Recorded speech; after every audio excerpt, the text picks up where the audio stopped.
Now it's time for Talking with Joe. Joe Rose is live from the WQAM studios this morning. Joe, we'll talk about Jeter and the Marlins in just a minute. Let's start things off with the Heat. Back in action last night, taking on Denver after that nail-biter of a game against Golden State. But it was a rough night for Miami. 19 turnovers. Oh, Joe, that just can't be, leading to 21 Nuggets points. What's going on here? They're losing ground in the playoff race. And what do you think Spo can do at this point to change things up? Well, we talked yesterday. There's really no surprise with this. We should not be surprised on what happened. You just played the two best teams in the West, back-to-back on the road. You lose a tough one to Golden State that you had a chance to win, and then you got to jump on a plane, go up to high altitude, and play Denver, who, oh, by the way, has the second-best record and really good at home, just one of the best records in the NBA at home. That was a tough one last night. So for me, if there was going to be a loss, there was no surprise that in the second half you saw, once again, Miami Heat get gassed and score 38, 39 points in that second half. I'm not going to read into that a lot because actually, and it sounds weird to tell people this, when you're 1-3 on a road trip, but they actually have played really well, they just can't finish. And I think this goes back to lack of star power, not having that great player late in the game that can finish. This team's still a little up and down. As you just mentioned, they got to play clean basketball. Turning the ball over that much doesn't help.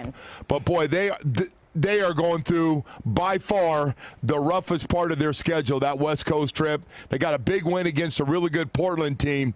But Golden State and Denver back-to-back. Let's see what happens in Dallas tomorrow night. All right, we'll be watching, and I'm sure we will be talking about it. But let's right now talk about the Marlins. Let's switch to another sport here. You see that guy right there, Marlins CEO Derek Jeter. He took some questions from the media yesterday. He says he has no patience, and he really wants to win, so that sounds like good news. But he could not put a timeline on how long the process might take to make the Marlins a contender. The odds, I think Jim Barry mentioned, not very good as far as the Marlins winning the World Series. But what do you think of his comments? Do you think they're on the right track? It seems, from what I could tell, they've changed pretty much everything about this team, down to Billy the Marlin. Yeah, they have. Lauren, I don't know what else you can do, right? I mean, everybody knows they don't have a real talented team right now. They're loading up their minor league system. I mean, Derek Jeter said a lot of things maybe people were offended by. Like, I know he wants to win. We all want to win right now, but we're not going to win right now because we haven't developed enough talent. We don't have, obviously, enough talent on the big league squad to compete with some of the other teams that have really loaded up.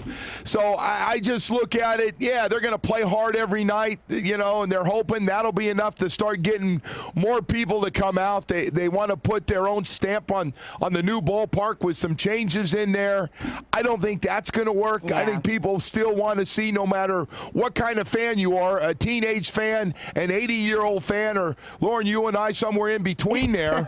I just think we still want to see good baseball. Yeah. The bottom line is, the food tastes better when the product's better. Yeah. I always say that. So and we'll see what happens. They got a long way to go, though. All right, Joe. Thanks so much. We'll always the most important. We'll talk to you in the next hour. All right.